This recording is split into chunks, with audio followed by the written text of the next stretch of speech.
गोटाए syrup जोटा खाइबा द्वारा देखिए जो पिला माने खाऊ नथिबे बदमाशी करुथिबे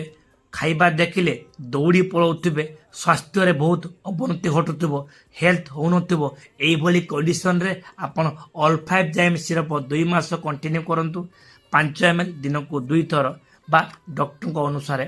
खाइबा द्वारा मुख्यतः जो पिला मानकर पेटर समस्या होतबो खाद्य हजम होन तारा ठीक होनथिबो एई क्षेत्र रे आपण ऑल 5 जाइम सिरप दियंतु खाइबा द्वारा जो पिला खाइबा न खाउतबो से खाद्य खाइबो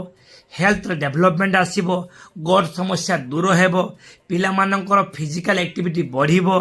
जो पिला मानकर हेल्थ कमी आउतबो हेल्थ मध्य बढ़िबो मन रखिबे आपण ए सिरप कंटिन्यू करबा द्वारा अनेक किछि डेवलपमेंट हेबो एवं से पिलार भोक बढ़िबा सहित अनेक किछि उन्नति देखा जीवो आपण ए वीडियो को निश्चित शेयर करंतु राकेश सेल टिप को सब्सक्राइब करंतु एवं राकेश सेल टिप ओडिया पेज को फेसबुक रे